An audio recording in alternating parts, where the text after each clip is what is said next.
Aleluia, glória a Deus, amém. Mais uma vez estamos aqui com a nossa live escatológica. Vou começar a mandar uns aviãozinhos aqui para algumas pessoas. Tivemos a nossa primeira live a semana passada e agora vamos ter a segunda, amém. Se você puder ir avisando aí, pessoal, mais pessoas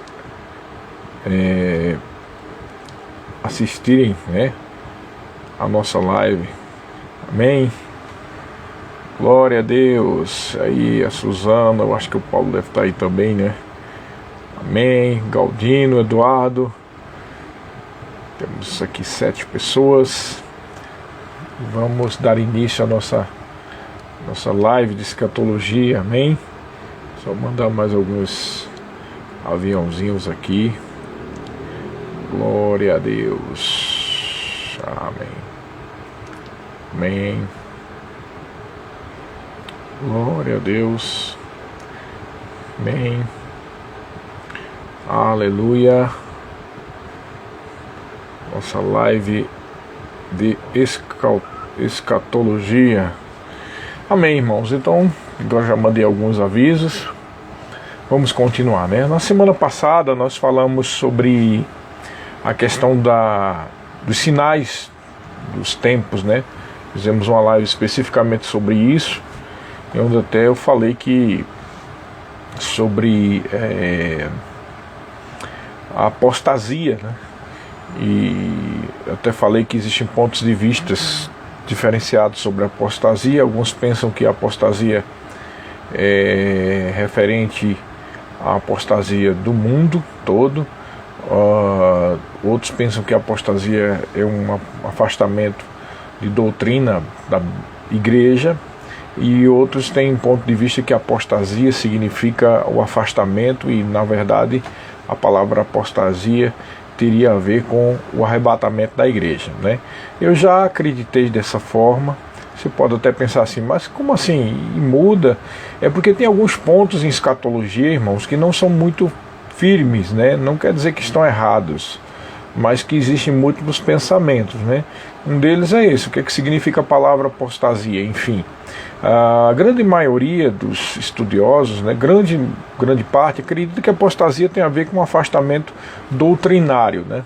E eu antes estava crendo que não, que era um afastamento da igreja, que era o arrebatamento. Não fechando totalmente essa possibilidade, mas eu vejo hoje que se encaixa perfeitamente, não só por causa dos outros versículos bíblicos, mas também do uso no grego comum, que a palavra apostasia tem a ver com uma rebelião ou o afastamento de uma doutrina ou de algo que está estabelecido. Então, hoje eu tenho um ponto de vista de que a apostasia que está profetizada deve ser com certeza o afastamento da Bíblia, com o afastamento dos princípios bíblicos, o afastamento da doutrina de Cristo, né? E a gente falou muito sobre isso, sobre os últimos tempos, né? Sobre os sinais dos últimos tempos, e hoje nós queremos falar alguns pontos a considerar sobre o arrebatamento, porque está interligado com tudo isso, né? Porque o que nós cremos, né? Nosso ministério crê, muita gente, grande parte dos cristãos creem, é que nós não vamos passar pela grande tribulação, e é o motivo pelo qual nós cremos dessa forma, é porque realmente há uma infinidade de textos bíblicos que dão base a isso, né? E além disso, os pontos e os textos que os críticos levantam dizendo que nós vamos passar pela grande tribulação, eles são muito fracos, são poucos, e que tem realmente uma resposta, né? Muitas vezes tem pessoas que se sustentam que a igreja vai passar pela grande tribulação por não estudarem todo o contexto do texto que cita algo a respeito disso, de tribulação, e não entender que tem muitos argumentos contrários bíblicos, né, que provam claramente que a igreja não vai passar pela grande tribulação, tá? Então, outra live a gente pode falar sobre isso, mas hoje nós queremos falar sobre o arrebatamento, tá? E como nós colocamos aí no cartaz, vamos falar sobre pontos a considerar. Se você quiser fazer alguma pergunta, né, você pode ir fazendo pergunta aqui que a gente vai respondendo na medida que puder e que conseguir ler, né, enquanto eu vou aqui desenvolvendo o assunto, tá? Como a gente não tem uma outra pessoa para mediar isso, então a gente tem que fazer meio na improvisação aqui a pergunta e a resposta, tá, pessoal? Então, deixa eu ajeitar aqui a câmera, está um pouco levantada. Que pontos são esses que a gente vai considerar a respeito do arrebatamento? São pelo menos 13 pontos que eu anotei aqui, 13 pontos a considerar sobre o arrebatamento, que é muito importante, que mostra como será esse arrebatamento, características desse arrebatamento, né? Então, primeiramente, deixar claro que o ensino sobre o arrebatamento na Bíblia é muito claro, não tem como questionar isso. As questões que se levantam contrárias são poucas e realmente é um ensino muito claro na Bíblia a respeito do arrebatamento, né? Então, que pontos seriam esses que a gente vai questionar? Primeiro, a forma, a sua forma.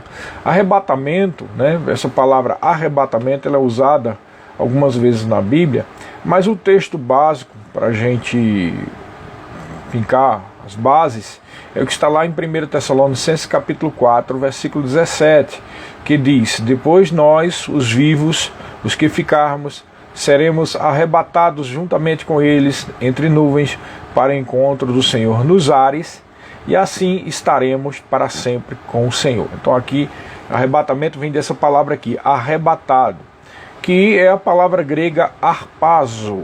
Essa palavra grega, do grego original, grego koiné, harpazo, significa arrancar, levar, sequestrar, tirar por força rapidamente. Então, aqui a gente vê que é algo que é de uma hora para outra, não é algo que vai aos poucos acontecendo, é algo que acontece de uma forma violenta. A tal ponto que o outro texto que cita isso, que é de 1 Coríntios 15, versículos 51 e 52, diz assim: eis que vos digo um mistério, nem todos dormiremos, mas transformados seremos todos, né? Num momento, num abrir e fechar de olhos, ao ressoar da última trombeta, a trombeta soará, os mortos ressuscitarão incorruptíveis e nós seremos transformados. Então, veja aqui, quando ele diz os mortos ressuscitarão incorruptíveis, é o que lá em 1 Tessalonicenses capítulo 4, Paulo diz que primeiro serão os mortos que serão ressuscitados e depois nós, os vivos, que seremos arrebatados. É o que ele diz aqui em 1 Coríntios 15, 52, e nós seremos transformados. Esse transformados é receber o corpo incorruptível, que acontece no momento do arrebatamento. Mas ele diz aqui que é num momento, num abrir e fechar de olhos. É algo muito rápido. Algumas pessoas também interessantes, né, que argumentam o contrário à teoria, né, ou a lógica bíblica do arrebatamento, levantando situações que não carecem de base, né? Algumas pessoas estão muito mais levantando pontos pela incredulidade e não pelo ponto bíblico, como por exemplo dizer que isso é coisa de Hollywood, que isso é coisa de filme de ficção científica, né? Desaparecer todo mundo de uma hora para outra, mas isso é um argumento muito pífio, não tem qualquer base bíblica, porque se a Bíblia diz que haverá um arrebatamento, né, num momento, num piscar de olhos, num abrir e fechar de olhos, e que nós, os mortos serão ressuscitados e nós seremos transformados, então está muito óbvio que é uma coisa assim, um piscar de olhos já aconteceu, já houve um desaparecimento de milhões de pessoas, né? E eu me lembro que quando eu comecei a ter o primeiro contato com esse estudo sobre escatologia e arrebatamento, eu ficava meditando, mas será possível? Como é que pode uma coisa dessa acontecer, e mesmo diante de um fenômeno tão intenso, sobrenatural, e que vai abranger milhões de pessoas, ainda assim os incrédulos continuarão incrédulos, né? Mas agora, diante de todo o desenvolvimento da história, né, da humanidade e das coisas que têm acontecido, principalmente no século XX, a partir do século XX, com relação à tecnologia e outras coisas que aconteceram relacionadas com tecnologia, a gente vê, e além disso, como eu falei na semana passada, não só tecnologia, mas também questão social, psicológica, né? O desenvolvimento do saber humano, que muitas vezes nas universidades está voltado mais para um ponto de vista puramente materialista, onde a razão impera sobre a fé, e por conta disso as pessoas são muito contaminadas na academia de querer encontrar resposta científica para tudo, né? Com efeito, eu não sou contra a ciência, muito pelo contrário, eu acredito que a ciência ela confirma o que Deus faz, né? Mas existe um ponto de inflexão, um ponto que não se atinge mais com a razão, somente com a fé. E aí, se as pessoas estão assim racionais, elas procuram tentar encontrar cabimento para tudo. E aí hoje eu começo a entender que mesmo que milhões de pessoas desapareçam, eles vão encontrar uma resposta, né? Mas não uma resposta bíblica. Nós vemos que nesses últimos tempos a Bíblia e o cristianismo tem sido atacado profundamente, né? Muito. E você tem percebido como se fala sobre racismo, sobre machismo e sobre injustiças sociais que são reais, né? Não estou dizendo que não exista realmente coisas erradas, como machismo e injustiças sociais e racismo, que a Bíblia é contra tudo isso, né? Mas eles estão levantando isso num ponto como se todo cristão fosse assim, todo cristão fosse machista, todo cristão fosse tivesse problema de racismo, como se todo cristão fosse um idiota, como se todo cristão fosse uma pessoa obtusa, uma pessoa que não tem a mente aberta, né? E isso não é verdade, muito pelo contrário, né?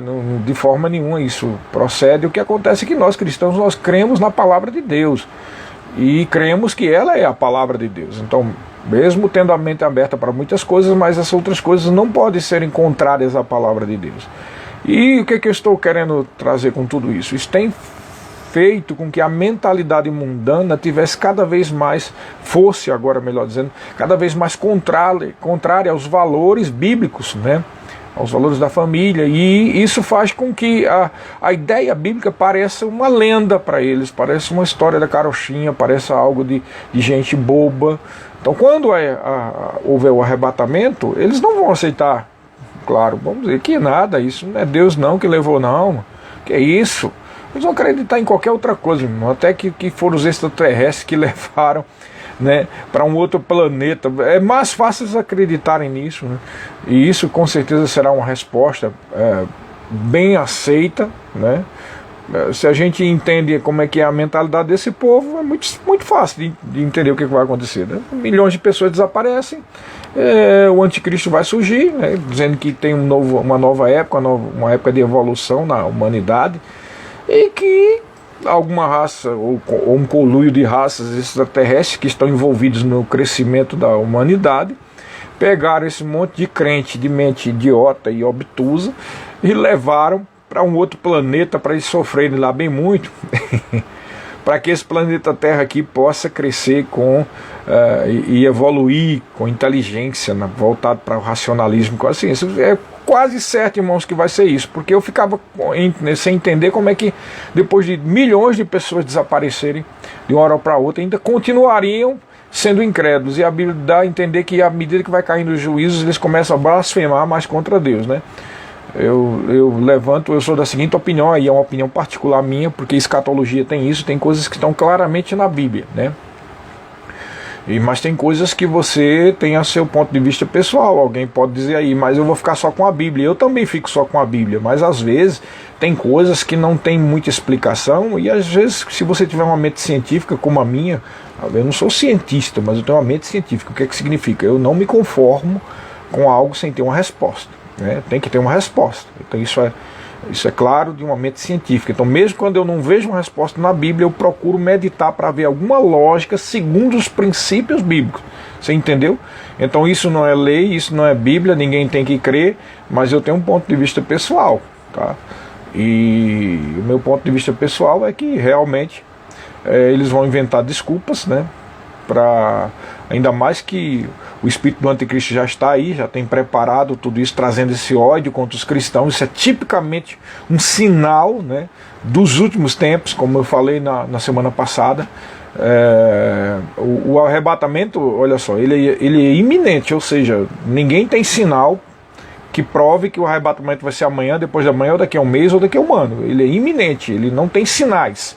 Mas o próprio Senhor Jesus Cristo dá em 2 textos a entender, né, que devemos observar os sinais, né? Ele fala para os fariseus sobre a questão da chuva. Vocês veem que o céu está nublado e tal, e vocês dizem amanhã vai acontecer isso e aquilo. Vocês não entendem os sinais desses tempos, né? E ainda tem um outro texto, né, que o Senhor Jesus fala sobre isso, que é quando ele cita lá em Mateus capítulo 24, né? Eu vou até ler aqui, Mateus 24, a partir do 32 até 51. Ele diz assim, ó: aprendei, pois, a parábola da figueira. Quando já os seus ramos se renovam e as folhas brotam, sabeis que está próximo o verão. Ele está citando aqui uma parábola, né? Dizendo que quando a figueira faz isso, acontece alguma coisa. Está falando sobre sinais visíveis.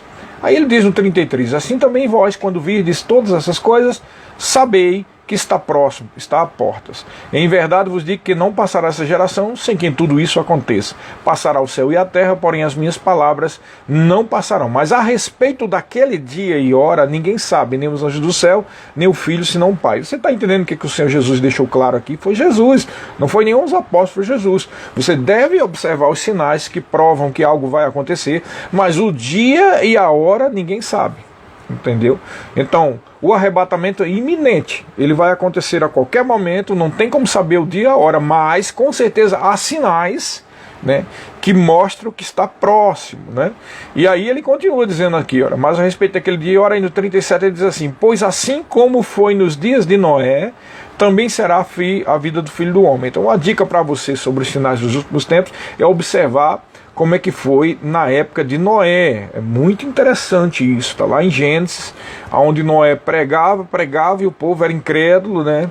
Onde havia coisas sobrenaturais acontecendo, como até mesmo aquilo que está no Gênesis capítulo 6, que foi a corrupção genética da humanidade. Então, preste atenção, como nos dias de Noé, esses sinais dessas épocas agora é de corrupção genética. Onde é que a gente vê isso, corrupção genética? Os anjos, que saíram, deixaram o seu domicílio e vieram a ter relações com mulheres. Então não só é uma corrupção genética, como é uma interação entre 2 planos, vamos dizer assim. O lugar dos anjos sendo interagido com o lugar da terra. Então é uma época onde coisas espirituais estão interagindo com as coisas naturais. Bem tipo dos últimos tempos, feitiçaria, essas coisas todas que fazem de ocultismo, né? Coisas relacionadas com fenômenos aéreos, como ufologia, discos voadores, as coisas todas. Então parece muito com a época de Noé, onde está havendo uma corrupção até da parte genética do ser humano. Então, como foi assim nos dias de Noé, ele diz aqui, também será na vinda do Filho do Homem. Porquanto, assim como nos dias anteriores ao dilúvio, comiam e bebiam, casavam e davam-se em casamento, até o dia que Noé entrou na arca. E não perceberam, senão quando veio o dilúvio e os levou todos. Assim será também na vinda do Filho do Homem. Então 2 estarão no campo, um será tomado e é deixado o outro. 2 estarão trabalhando no moinho, uma será tomada e deixada a outra. Portanto, vigiai, porque não sabeis, olha só, vigiai. Ele manda ficar vigiando, ele manda ficar observando, ele manda ficar prestando atenção nos sinais. Vigiai, porque não sabeis em que dia vem o Senhor. Mas considerai isso, se o pai de família soubesse a hora que viria o ladrão, vigiaria e não deixaria que fosse arrombada a sua casa. Por isso ficai também vós apercebidos, porque a hora em que não cuidais, o Filho do Homem virá. Então ele diz mais, quem é, pois, o servo prudente, só um momentinho, quem é, pois, o servo fiel e prudente a quem o Senhor confiou os seus conservos, para dar-lhes o sustento a seu tempo? Bem-aventurado aquele servo a quem seu senhor, quando vier achar, fazendo assim. Em verdade vos digo que ele confiará todos os seus bens, mas se aquele servo, sendo mau, disser consigo mesmo, meu senhor demora-se, e passar a espancar os seus companheiros, e a comer e a beber com ébrios, e a beber com ébrios, virá o senhor daquele servo em dia que não espera, e em hora que não sabe, e castigá-lo-á, lançando a sorte com os hipócritas. Então veja atenção, preste atenção, isso aqui é o Mateus 24, né? E é comum se dizer, inclusive eu ensino dessa forma, né? Aqui em Mateus capítulo 24, mas só que eu falo bem generalizando, para não entrar nesse ponto aqui que a gente vai entrar agora. Mateus 24 cita sobre grande parte da grande tribulação, é verdade, só que a gente precisa entender que em Mateus 24, a partir do versículo 32, ele começa a falar de um pano de fundo geral. Ele está falando desde a época, levando em consideração, desde o cerco de Jerusalém no ano 70, até mesmo as coisas da grande tribulação. Então isso aqui vale para a gente sim, vale sim. Até porque tem um detalhezinho aqui que dá a entender que tem a ver com nós, com a igreja, e não com os judeus na grande tribulação. E qual é? É quando ele diz no 46, bem-aventurado aquele servo a quem seu senhor, quando vier, achar, aliás, 45, quem é, pois, o servo fiel e prudente a quem o Senhor confiou os seus conservos para dar-lhes o sustento a seu tempo. Irmãos, claramente aqui está falando sobre pastores, sobre lideranças evangélicas, né?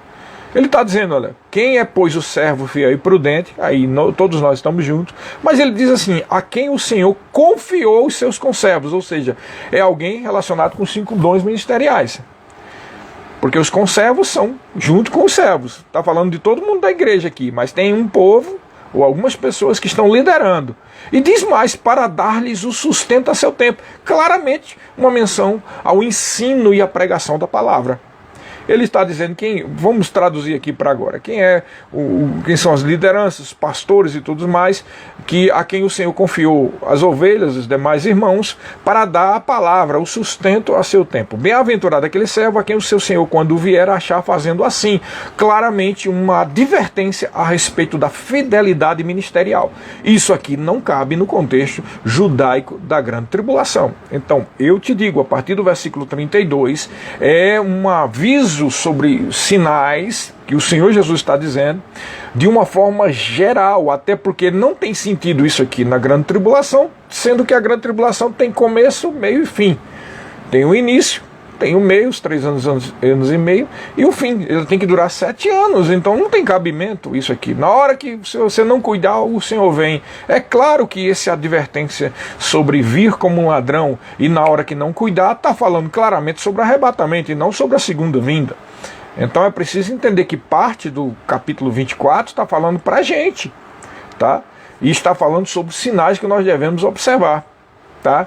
Então, dando os pontos aqui que nós colocamos como tema, pontos a considerar. O primeiro é a forma, né? Será de uma forma rápida, num abrir e piscar de olhos, né? Numa hora rápida, será assim. Outra coisa que é importante falar sobre o arrebatamento é a tipologia, né? Entendemos que a Bíblia é repleta de tipos e antitipos. O que é isso? Tipos estão no Velho Testamento e antitipos estão no Novo, tá? Os tipos, né? Tipo de Cristo, o tabernáculo é um tipo da igreja, né? Que é a habitação do Senhor, tá? Vamos supor, a outra coisa, as entradas, as portas, as 3 portas, é uma tipologia de Jesus, caminho, a verdade e a vida, e assim vai. Existe a tipologia lá e o antitipo no Novo Testamento, tá? E temos 2 tipos de arrebatamento no Velho Testamento, que é o que? O arrebatamento de Enoque, está lá em Gênesis capítulo 5, versículo 24, quando diz assim, andou Enoque com Deus e já não era porque Deus o tomou para si. E também o arrebatamento de Elias, né? Que não foi através de uma carruagem, foi um redemoinho que levou ele, né? A carruagem tão somente apartou Elias de Eliseu. E aí no 2 Reis 2,12 diz assim, o que vendo Eliseu clamou, meu pai, carros de Israel e seus cavaleiros, e nunca mais o viu, e tomando as suas vestes, rasgou-as em 2 partes. Então, são 2 arrebatamentos, são os 2 únicos casos de pessoas que não morreram, foram levadas aos céus arrebatada. São duas tipologias do arrebatamento. Além desse, tem o próprio Senhor Jesus Cristo, que foi assunto aos céus, né? E os anjos disseram que da mesma maneira que ele foi levantado aos céus, ele voltaria. Também é uma outra tipologia do nosso arrebatamento, tá? Então ele tem essas tipologias, ele é de uma forma, será de uma forma rápida, de um abrir e fechar de olhos, né? O outro ponto, que é o que eu citei aqui, é da iminência dele. O que seria algo iminente? Algo que ninguém espera, né? Ele, além de ser rápido, é algo que ninguém espera, né? Porque até nós lemos aqui que em 1 Coríntios 15, 51, 52, que diz que será num abrir e de fechar de olhos, mas não só porque é rápido, mas porque ninguém espera. No livro de Atos, no capítulo 1, versículo 11, fala justamente aquele texto que eu disse agora de Jesus subindo aos céus, e os varões e os anjos disseram: varões galileus, porque estáis olhando para as alturas, esse Jesus que dentre vós foi assunto aos céus, virá do modo pelo que viste subir. Então, em 1 Timóteo 6,14 diz que guardes o mandato imaculado, irrepreensível até a manifestação do nosso Senhor Jesus Cristo. E em Tiago, capítulo 5, versículo 8, diz que sede vós também pacientes e fortalecei o vosso coração, pois a vinda do Senhor está próxima. É algo interessante, toda a história da igreja, toda a história, desde a época do livro de Atos até hoje, irmãos, todos os discípulos esperaram a volta de Jesus. E isso não é porque Jesus falhou ou porque Deus errou o prazo, não, é porque é claramente uma prova de que a igreja sempre foi ensinada sobre a iminência, ou seja, a qualquer momento podemos ser arrebatados. Pode até ser agora, enquanto estamos falando, pode ser hoje à noite, pode ser amanhã, pode ser a qualquer momento. E como não tem sinais que mostrem claramente o dia e a hora do arrebatamento, esse arrebatamento pode acontecer agora, mas pode acontecer daqui a 1 ano, pode acontecer daqui a 5 anos, 6 anos, 7 anos. Agora, como nós falamos aqui que devemos observar os sinais mostram claramente que esse negócio não vai demorar 50 anos, né? Não vai ser algo para os meus netos e aí vai. É algo que está muito próximo, tá? Eu sei que é arriscado dizer isso, porque também os discípulos sempre esperaram que fosse próximo, né? E nunca aconteceu. A questão é, como nós falamos na semana passada, há uma preparação social, há uma preparação tecnológica, há uma preparação histórica que está afunilando toda a história da humanidade, e hoje em dia nós temos todas as condições de ter o que vai acontecer durante o período da grande tribulação, inclusive as desculpas incrédulas dos incrédulos para não aceitar o arrebatamento. Então, realmente é iminente, pode acontecer a qualquer momento. E além de iminente, também é secreto. O que significa isso? É o que nós citamos agora, né? Ninguém está esperando, uma hora para outra, aquilo pode acontecer. Ele é rápido, sem se esperar, e é secreto, né? Então, o que o povo do mundo vai ver? Somente desaparecer um monte de gente. Não vai ter, eles não vão ouvir trombeta, eles não vão ouvir ver anjo, nada disso, né? A coisa vai ser feita de uma forma secreta, assim como a ressurreição dos mortos. Porque se o corpo dos mortos será restituído, então tudo indica que os túmulos serão violados, vamos dizer assim, não no sentido de roubados, mas no sentido de serem abertos, né? Porque não estará mais lá os corpos, assim como foi com Jesus, né? Jesus estava, o túmulo estava violado, ou seja, estava aberto e não encontraram o corpo dele, né? Então é algo que eles vão ver depois que aconteceu, não vai ter uma luz, né? Não vai ter um trombeta para eles, nós vamos ouvir a trombeta, nós vamos ter ideia do que vai acontecer. Nenhum sinal ou fato profético procede, porém deve-se observar os sinais. Eu falei na semana passada que um ato profético determinado, bíblico, isso é diferente de um sinal. Como assim, pastor? Bom, lá em Daniel fala que o anticristo vai, né, quando completar 1320 dias, 1360 dias, eu agora me confundi um pouco, vai assinar um pacto, uma assinatura com algumas pessoas, e nós sabemos que esse pacto envolve também o Estado de Israel. Isso vai acontecer bem no meio da grande tribulação. A Bíblia fala também sobre 70 semanas e sabemos que uma semana profética ainda não se cumpriu. Uma semana profética tem a duração de 7 anos. Então isso é um fato profético. Tem que durar 7 anos e realmente no meio, aos 3 anos e meio, vai acontecer essa assinatura. É diferente de um sinal. Isso aí não é um sinal. Isso é um fato bíblico, profético, que vai acontecer como tantos outros que aconteceram, né? É diferente do sinal, tá? O sinal é essa aparência, como Jesus falou sobre a figueira aí e sobre as nuvens do céu. Então, devemos observar para estar preparado que está próximo à nossa redenção. Um outro sinal é aquele que a gente citou na semana passada, é a questão da apostasia, né? Que são acontecimentos no mundo que influenciarão a igreja. Os textos que falam sobre essa apostasia, né, falam, por exemplo, dá a entender, com 1 Timóteo capítulo 4, versículo 1 ao 3, que diz assim: ora, o Espírito afirma expressamente que nos últimos tempos alguns apostatarão da fé por obedecerem a espíritos enganadores e a ensinos de demônios, e pela hipocrisia dos que falam mentiras e que têm cauterizada a própria consciência, que proíbem o casamento, exigem a abstinência de alimentos que Deus criou para serem recebidos com ações de graças pelos fiéis e por quantos conhecem plenamente a verdade. Então, olha só, olha aqui, uma apostasia aqui. Nos últimos tempos vai haver apostasia da fé, né? Em 2 Timóteo capítulo 3, versículos 1 ao 9, aquele texto que o Rick Renner fala tão bem, né, nos seus livros. Sabe, porém, isto, nos últimos dias sobrevirão tempos difíceis, pois os homens serão egoístas, avarentos, jactanciosos, arrogantes, blasfemadores, desobedientes aos pais, ingratos, irreverentes, desafeiçoados, implacáveis, caluniadores, sem domínio de si, cruéis, inimigos do bem, traidores, atrevidos, enfatuados, mais amigos dos prazeres que amigos de Deus. Agora presta atenção. Tudo que ele cita aqui é uma forma geral, que a gente fala que é o mundo. Você vê que atinge todo mundo. Por isso que eu disse que a apostasia é coisas que acontecem com o mundo, mas que vai afetar a igreja. Agora, a partir de agora, ele começa a falar sobre essas coisas que o mundo todo está sofrendo. Eu falei na semana passada que a atuação do Espírito do Anticristo, que já está no nosso meio, né, que prepara, que faz essa grande apostasia, mas a partir de agora ele vai citar coisas que afetam a igreja, né, que diz assim: tendo forma de piedade, negando-lhe, entretanto, o poder. Está falando claramente sobre uma falha doutrinária aqui, onde se prioriza as boas obras piedosas, mas nega-se o batismo no Espírito Santo, o falar em outras línguas e a cura divina e os milagres. Já dá para entender o que é que nós estamos falando, né?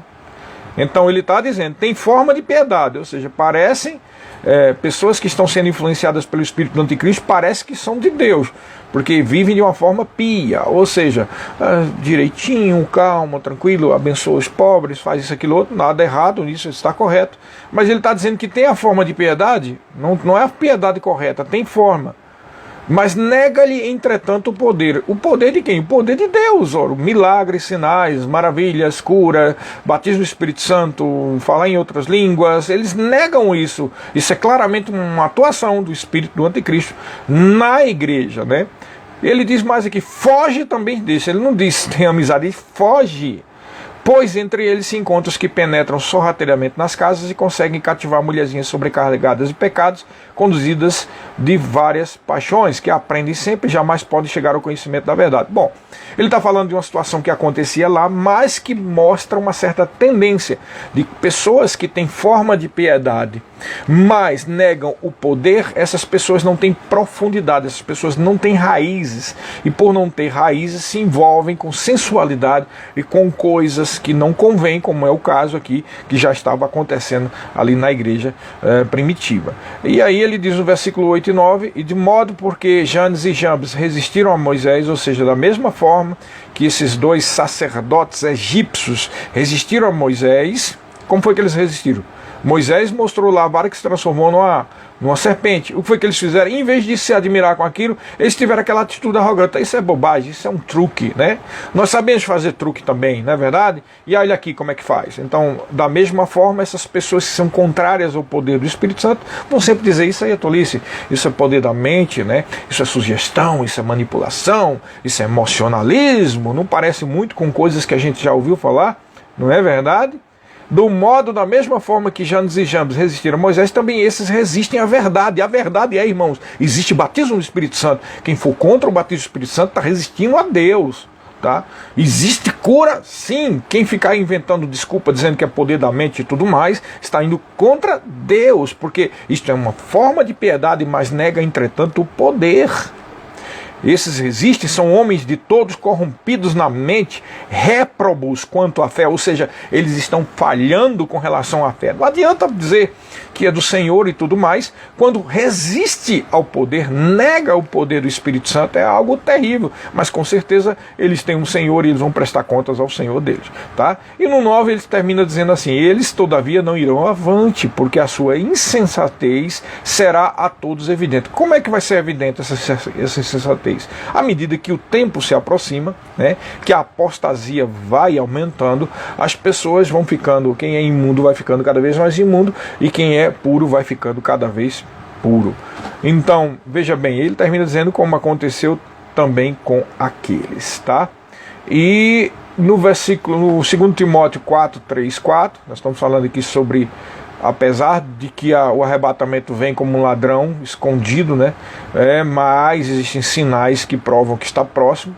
Em 2 Timóteo 4, versículos 3 e 4, diz assim: pois haverá tempo em que não suportarão a sã doutrina, pelo contrário, vão se cercar-se de mestre, segundo as suas próprias cobiças, como que sentindo coceira nos ouvidos, e se recusarão a dar ouvidos à verdade, entregando-se a fábulas. A fábulas está falando de historietas, né? Às vezes as pessoas se entregam a fábulas científicas, não? Tem coisas que são só teoria, não tem prova, né? Eu diria que a teoria da evolução é uma fábula, não é verdade? É uma fábula. É algo que é uma teoria, não está provado. Existe até o elo perdido que eles ficam procurando e nunca vão encontrar, né? E na verdade é interessante que uma teoria tenha tanta aceitação quando não tem comprovação nenhuma, né? É só uma teoria. O problema é que as pessoas, quando ficam muito verborrágicas, o que é que significa isso? Falam demais, né? E ficam pessoas muito envolvidas e contaminadas com a academia, ou seja, a universidade, e não tem nada contra a universidade. Eu fiz universidade, sou formado no 3º grau, eu sou bacharel em administração, eu gosto de estudar muito, eu leio livros de universidade, as minhas filhas fazem universidade, então não sou contra a universidade. Agora tem pessoas que idolatram, na verdade a academia se transforma, na verdade, a religião de alguns, a religião da razão, onde tem os seus gurus, que são aqueles a quem eles prestam obediência, né? E linhas de pensamento, certos vieses, que é o que é a doutrina deles, né? E isso se torna fábula, e então a teoria da evolução é uma fábula, é algo que não tem comprovação. Se requer muito mais fé para aceitar isso, que não tem base, do que a fé que nós temos na Bíblia, onde já tem tantas coisas, tanta gente mudada, tanta gente curada, tanta gente abençoada, milhões de pessoas salvas, né? Então vamos voltar aqui. O que está acontecendo? Esses sinais dos últimos tempos é o último e desesperado esforço de Satanás. Dá para notar como está acontecendo hoje em dia, né? Está havendo uma multiplicação dessa iniquidade e uma perseguição muito grande aos valores cristãos e da família. E o que é que nós temos que fazer? Ficar cada vez mais firme, não como teimosia, mas por causa da nossa fé, que tem base firme. E a Bíblia diz que a igreja do Deus vivo é coluna e baluarte da verdade. Além de outras dessas características, tem mais algumas características, né, alguns pontos a se considerar do arrebatamento. Ele é a nossa bendita esperança. Então, esperança tem a ver com algo que se espera, né? Em Tito, capítulo 2, versículo 11 ao 13, diz assim: porquanto a graça de Deus se manifestou salvadora a todos os homens, educando-nos para que, renegadas as impiedades e as paixões mundanas, vivamos no mundo presente, sensata, justa e piedosamente, guardando a bendita esperança e a manifestação da glória do nosso grande Deus e Salvador, Jesus. É a nossa esperança. Nós vivemos por fé, irmãos, mas nós temos uma esperança. E qual é a esperança? Da volta de Jesus. Por que não é fé, mas esperança? Porque é algo que você não precisa exercer fé nenhuma, já vai acontecer mesmo, né? Não precisa crer para ser curado, você precisa crer, melhor dizendo, para ser curado, você precisa crer para ser salvo, você precisa crer para amar as pessoas, né? Usar fé para amar as pessoas e outras ordenanças que existem na Bíblia, mas você não precisa crer para a volta de Jesus, você não precisa exercer uma fé, Jesus, eu estou crendo que tu vai voltar, ele vai voltar, é só uma questão de esperar, é esperança, tá? É a nossa bendita esperança e como tal deve ser aguardada. Em Filipenses capítulo 3, versículo 20, diz assim: pois a nossa pátria está nos céus, de onde nós também aguardamos o Salvador, o Senhor Jesus Cristo, né? Em Apocalipse capítulo 22, versículo 20, no finalzinho da Bíblia, diz: aquele que dá testemunho dessas coisas diz, certamente venho sem demora. Amém, vem Senhor Jesus. Ou seja, Maranata, ora vem Senhor Jesus. Então o arrebatamento, ele tem que ser esperado, aguardado e desejado. Mas você não precisa exercer fé, é só esperar, porque com certeza vai acontecer e os sinais estão mostrando que esse nosso arrebatamento, a nossa libertação, né, desse corpo mortal para um corpo incorruptível está muito próximo. E o diabo, sentindo isso, porque ele não sabe o dia e a hora, mas ele percebe as coisas, ele está investindo fortemente na sociedade, na vida, como nós estamos vendo claramente, tá? Uma outra coisa que precisa entender sobre essa questão de esperar é que nós somos um espírito, possuímos uma alma e habitamos em um corpo, como diz em 1 Tessalonicenses capítulo 5, 23, mas esse versículo também cita outra coisa, que essa nossa tríplice natureza tem que estar íntegra para esse dia do arrebatamento, que em 1 Tessalonicenses 5, 23 diz assim: o mesmo Deus da paz vos santifique em tudo, e o vosso espírito, alma e corpo sejam conservados íntegros e irrepreensíveis na vinda do nosso Senhor Jesus Cristo. Ou seja, no dia do arrebatamento, nós precisamos entendermos que nosso espírito está salvo, já está preparado. Agora a nossa mente tem que estar íntegra, né? Sem nenhuma coisa repreensível. E como é que a gente faz isso? Trocando os pensamentos errados pelos novos pensamentos, o pensamento de Deus, tá? Pensamento correto a respeito de quem você é, do que você tem e de tudo o que tem a ver com as realidades da nova criação em Cristo Jesus. Então, precisamos estar com o tríplice, o corpo, né? Crucificar a carne, ficar longe das paixões mundanas, e também a mente sendo renovada com pensamentos corretos, tá?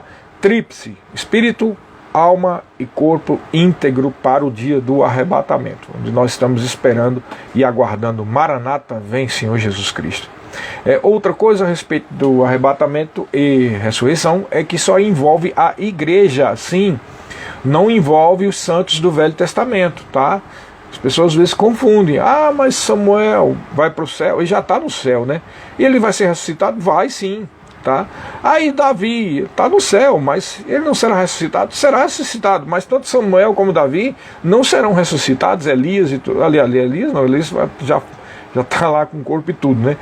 Depois é que nós vamos falar sobre ele. Elias é uma das duas testemunhas, né? Mas outros profetas como Eliseu e tudo mais, eles serão ressuscitados sim, mas isso vai acontecer só no final da grande tribulação, tá, pessoal?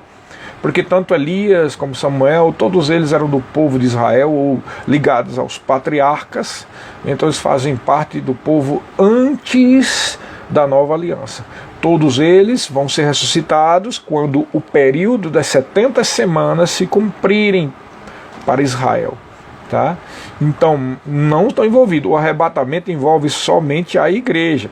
Colossenses capítulo 3, versículo 4 diz: quando Cristo, que é a nossa vida, se manifestar, então vós também sereis manifestados com Ele. Então nós nos manifestaremos com Ele. Lá em Romanos capítulo 8 fala isso, né? Eu vou ler daqui a pouco esse versículo. Tá? A manifestação do povo, né? Se a gente for ver esse termo, manifestação dos filhos de Deus, ou a manifestação da igreja, não está falando sobre aqui, agora, não está falando sobre o que a gente faz agora, pela fé, com sinais, maravilhas e tudo mais. Não é isso. Quando fala de manifestação da igreja, está falando sobre o arrebatamento. Está falando, mas como assim? Se é arrebatamento, por que é a manifestação? Porque nós vamos receber um corpo incorruptível, né? Então seremos glorificados. Com certeza vamos emanar alguma luz e estaremos juntos com o Senhor a partir daí. Então, o arrebatamento envolve somente a igreja. A ressurreição dos santos do Velho Testamento ocorrerá depois da grande tribulação, tá? Outro ponto a se considerar sobre o arrebatamento é que através do arrebatamento estaremos para sempre com o Senhor. Mas eu não já estou com o Senhor agora? Está sim, mas você está em espírito e em alma. Seu corpo não. Seu corpo está aqui, né? Nós recebemos a influência da presença do Senhor, tanto é que a cura divina é essa influência. Nós já recebemos pela fé o milênio, não é verdade? O milênio não se manifestou, o milênio vai se manifestar, mas nós que somos da igreja, a manifestação do milênio já acontece em nós pela fé. Por isso que os que creem põem as mãos sobre os enfermos, eles ficam curados, falarão novas línguas e tudo mais. Tudo aquilo que a gente usufrui hoje como realidade da nova criação é pela fé que nós recebemos. Mas o corpo é o último inimigo a ser vencido, é a morte do corpo. Tanto é que tem os cristãos, por mais fé, por mais santo que seja, e operando nos milagres, nos sinais e cheios da unção, por melhor que seja, e crendo na vida, na cura divina e tudo mais, ele vai ter um tempo que ele vai ir para o céu. Ele vai se cansar e vai para o céu, seja com 80, com 90, com 100 anos, com 110 anos, seja como for, mas vai para o céu, porque tem uma morte física, uma deteriorização das células, que isso veio através da queda do homem, e isso nós conquistamos, nós já fomos ressuscitados com Cristo, mas como existe uma cronologia de acontecimentos proféticos a se cumprirem, dentre os quais a 70ª semana, que é a grande tribulação, e também o período de pregação do evangelho que é aceito pela fé. Presta atenção, isso é muito importante, porque se nós já estivéssemos hoje com um corpo glorificado e estivéssemos andando por aí, ninguém morresse mais, as pessoas iam aceitar pelas obras, pelo que está vendo. Não é verdade? Ia ver, é mesmo, é isso aí mesmo. Não, eles têm que aceitar pela fé, por isso que não é pelas obras. Eles têm que crer na mensagem do Evangelho, não é num corpo glorificado.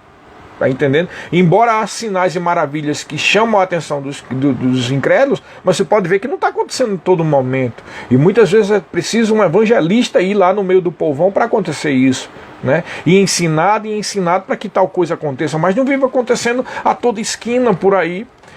E isso faz com que muitos não acreditem no Evangelho, porque o Deus desse século cegou o entendimento dos incrédulos para que não sejam salvos. Então a salvação é pela fé, e é por isso que é um ato de nobreza.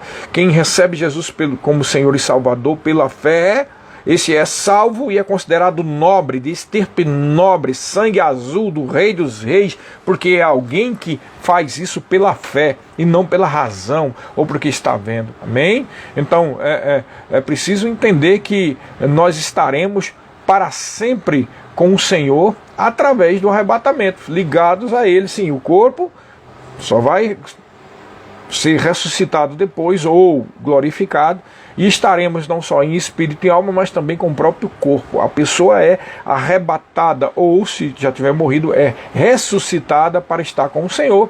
É por isso que o Senhor Jesus disse lá em João capítulo 14, versículo 1 e 3, do 1 ao 3, não se turbe o vosso coração, credes em Deus e crede também em mim. Na casa do meu Pai há muitas moradas, se assim não fora, eu vos teria dito, pois vou preparar-vos lugar.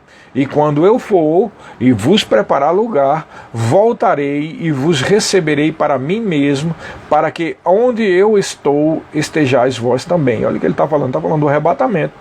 Quando eu voltar, eu vos receberei para mim mesmo, é o arrebatamento, para que onde eu estou, estejais vós também. Então, pensa bem, nós seremos arrebatados, ressuscitados, né? Vamos participar do tribunal de Cristo, que não é para condenar ninguém, mas é para receber coroas e galardões. Isso é um outro tema para outra live, tá? E logo depois nós vamos também para o casamento, a ceia, né? Aliás, o casamento, as bodas do Cordeiro, que vai durar 7 anos, que é exatamente o mesmo tempo que aqui embaixo está acontecendo a grande tribulação, tá? E esse casamento, né, onde nós vamos ter comunhão com o Senhor, estaremos sempre e até fisicamente junto com Ele, tá? Por isso que vai durar 7 anos. Eu gosto de dizer nas aulas de escatologia que é um casamento que dura 7 anos, e as pessoas ficam, meu Deus, um casamento de 7 anos. Mas não se preocupa, porque além de ser algo sobrenatural com o Senhor, tem outro detalhe: você vai estar com um corpo glorificado. Um corpo glorificado não se cansa, um corpo glorificado não tem fome, não tem sede, não tem vontade de dormir, né? É energizado, ele é glorificado. Glória significa energia. A glória de Deus é a energia de Deus. Você tem uma glória sobre você e tem uma glória dentro de você. Você é energizado, como diz em Efésios capítulo 1, o mesmo poder que ressuscitou Jesus dentre os mortos é o poder que opera em nós que cremos. Então é a glória de Deus que está dentro de nós, em vasos de barro, mas ela está operando em nós, trazendo cura, trazendo força, renovando as forças, né, como as águias que sobem, né, com asas e tudo mais, todo esse ensino que você já entendeu, já tem aprendido, né, com nas igrejas do Verbo da Vida e do Rema Brasil.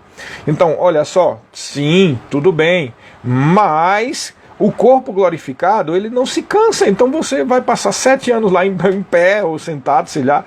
Mas o que é importante, por que vai durar 7 anos? Porque existe um Jesus só, meu irmão. Não existe 200 Jesus, existe um Jesus com um corpo ressuscitado. Existem milhões de crentes, então ele vai passar os 7 anos sem parar. Claro que você vai dizer, onde é que está isso na Bíblia? Aí eu vou dizer para você, não está na Bíblia, tá? Mas é como eu te disse, existem coisas que pelo princípio bíblico, pela lógica bíblica, por exemplo, 7 anos de casamento, né, e o fato de que ele disse que estaria conosco todos os dias. Ninguém vai ficar lá num telão, porque milhões de pessoas ficar num telão lá no céu, vendo Jesus a 1 quilômetro de distância, irmão. Tá na cara que Jesus vai abraçar um por um, vai beijar, vai participar do pão e do vinho com todo mundo, irmão. É a ceia do Senhor com todas as... Por isso que vai demorar 7 anos. Já pensou? 24 horas. Claro que a gente está falando do conceito humano aqui, porque lá no céu é diferente. Mas você já parou para pensar 24 horas sem parar, e Jesus abraçando um e beijando o outro? Meu irmão, dá demais em 7 anos para abraçar e ter comunhão íntima, né? E chegar perto de todos os milhões de pessoas que já se converteram durante a história da igreja. Dá demais, dá demais. Isso é claro que dá sim.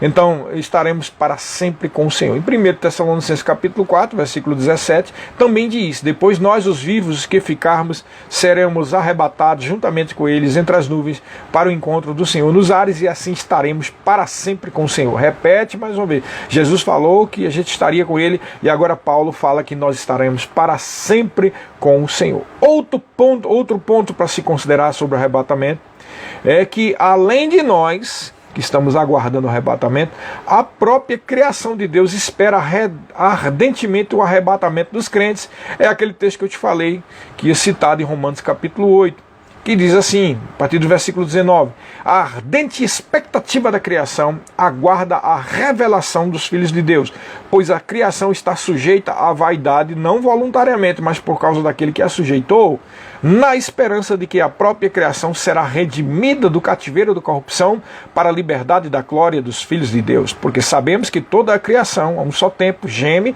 e suporta angústias até agora. Por que Paulo disse isso? Porque tudo que está ruim e errado aí, secas, enchentes, furacões, né? Tudo que não presta que acontece na natureza é o gemido da criação, porque está esperando o milênio e a manifestação dos filhos de Deus. Aí no versículo 23 diz: e não somente ela, mas também nós que temos as primícias do Espírito, igualmente gememos no nosso íntimo, aguardando a adoção de filhos, que é a redenção do nosso corpo. A adoção de filhos é a redenção do nosso corpo, ou seja, o outro inimigo a ser vencido, que é a morte corporal. Então está falando aqui claramente da ressurreição. A manifestação da glória dos filhos de Deus é claramente, óbvio, muito claro aqui, com base até em outros textos. É o arrebatamento e a ressurreição dos filhos de Deus, amém? Outra coisa e outro ponto a considerar no arrebatamento é que o anticristo é libertado, ou liberado, melhor dizendo, após ele. né, após o arrebatamento, como está escrito lá em 2 Tessalonicenses capítulo 2, do versículo 3 ao 8, que diz assim: ninguém de modo nenhum vos engane, porque isto, ou seja, o dia do Senhor, não acontecerá sem que primeiro venha a apostasia e seja revelado o homem da iniquidade, o filho da perdição. Então vem um período de apostasia e vem o arrebatamento, que ele não cita aqui exatamente porque não sabe o dia e a hora, né? Mas sabe que depois vai ser revelado o homem da iniquidade, o filho da perdição. E versículo 4 diz: o qual se opõe e se levanta contra tudo que se chama Deus. Está falando claramente que o espírito do anticristo atua firmemente sobre o racionalismo extremista, a tal ponto de pensar que toda e qualquer religião é coisa para idiota, para gente boba, gente que não tem sabedoria, bobões que creem em tudo. É exatamente isso que eles pensam da gente, sabe, pessoal? É exatamente isso, tá? Muitos vão ser educados não falar isso na sua frente, mas é isso que muitos racionalistas pensam, tal. E esse anticristo, ele é contra tudo que é Deus, ou é objeto de culto. Então não é só contra os cristãos, contra tudo que tem a ver com se crer, a ponto de se assentar-se no santuário de Deus, ostentando-se como se fosse o próprio Deus. Não vos recordais de que ainda convosco eu costumava dizer a vocês essas coisas? E agora sabeis o que o detém, para que ele seja revelado, detém para que ele seja revelado somente em ocasião própria. Com efeito, o mistério da iniquidade já opera, e aguarda somente que seja revelado aquele que o detém. Então será de fato revelado o iníquo, a quem o Senhor matará com o sopro de sua boca. Então, claramente, depois do arrebatamento começa a grande tribulação, e é revelado o iníquo, que é o anticristo. O iníquo significa aquele que é contra a lei de Deus, tá? Em 2 Tessalonicenses, eu já citei aqui, né? Mas no final, depois disso, diz: com efeito, versículo 7, o mistério da iniquidade já opera e aguarda somente que seja afastado. Já li isso. Aí diz assim o 9 e o 10: ora, o aparecimento do iníquo é segundo a eficácia de Satanás, com todo o poder e sinais e prodígios da mentira, e com todo engano de injustiça aos que perecem, porque não acolheram o amor da verdade para serem salvos. Aqui está dizendo claramente que o anticristo vai operar sinais, e quando a gente diz operar sinais, às vezes as pessoas pensam em alguém levantando a mão e o raio caindo na mão, mas tem muito tipo de sinal celeste que é a operação do espírito do anticristo, tá? Fica a dica aqui para vocês. Outra coisa do arrebatamento é que ele nos livra da ira vindoura. Em 1 Tessalonicenses 1,10 diz: e para aguardares do céu o seu Filho, a quem ele ressuscitou dentre os mortos, Jesus, que nos livra da ira vindoura. O que é a ira vindoura? É a grande tribulação. Aqui está dizendo claramente que Jesus nos livra da grande tribulação. Esse é um dos textos que prova que a igreja não vai passar pela grande tribulação. Em 1 Tessalonicenses também, no capítulo 5, versículo 9, diz: porque Deus não nos destinou para a ira. A ira aqui é a grande tribulação, não é o inferno, irmão. Está falando da grande tribulação, do período da ira de Deus.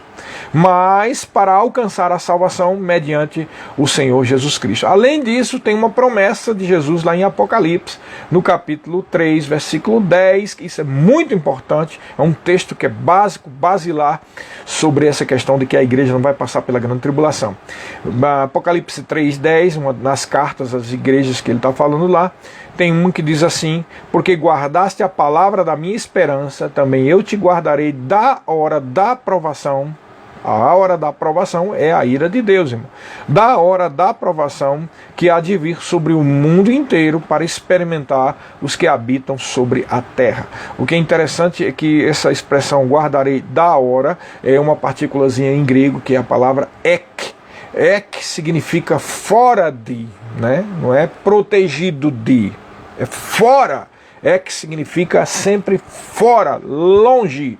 Porque aqueles que acreditam que a igreja vai passar pela grande tribulação, ou que a igreja vai ficar até a metade da grande tribulação, argumentam, sem muitas bases bíblicas, que a igreja vai ser protegida no meio da grande tribulação. Não tem sentido, porque esse versículo mesmo aqui tem a partícula ek, que fala fora, longe da grande tribulação. Outra coisa, irmãos, a igreja é a noiva de Jesus. Ele não vai deixar a noiva padecer, irmãos.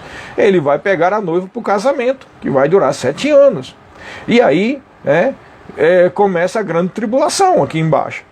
Depois dele, depois do arrebatamento, vai começar a tribulação. Segundo Tessalonicenses 1, né, do versículo 6 ao 9, fala assim: se de fato é justo para com Deus que ele dê em paga tribulação aos que vos atribulam. E a vós outros que sois atribulados, alívio. Olha só, vós outros, alguém poderia dizer, não está falando de algo aqui que aconteceu lá, mas olha bem. A vós outros que sois atribulados, alívio juntamente conosco, quando do céu se manifestar o Senhor Jesus com os anjos do seu poder, em chama de fogo, tomando vingança contra os que não conhecem a Deus e contra os que não obedecem ao Evangelho do nosso Senhor Jesus Cristo. Estes sofrerão penalidade de eterna destruição, banidos da face do Senhor e da glória do seu poder. Ele está falando claramente no versículo 7 e 8, que há um alívio na manifestação, no arrebatamento, e aqueles que não serão arrebatados, né, aqueles incrédulos que estarão na grande tribulação, vai vir fogo tomado de vingança, vindo da ira de Deus, que é o dia da provação. Então, depois do arrebatamento, começa a grande tribulação, tá? E o último ponto para terminar, agora que já nós completamos 1 hora de live, né? Finalizar agora. O último ponto é interessante. Segundo Coríntios capítulo 5, versículo 20, diz assim: de sorte que somos embaixadores em nome de Cristo, como se Deus exortasse por nosso intermédio. Em nome de Cristo, pois rogamos que vos reconcilieis com Deus. Ora, a mensagem está falando aqui sobre o ministério da reconciliação, mas está dizendo que nós somos embaixadores. O embaixador é o representante. Olha que interessante. Não só nos dias antigos, na época de Jesus e antes, Velho Testamento, como também hoje em dia. Toda vez que vai começar uma tribulação, vai começar uma guerra, o que é que a nação, que é pátria mãe desses embaixadores, faz? Retira os embaixadores, sai daí que vai ter guerra, não é verdade?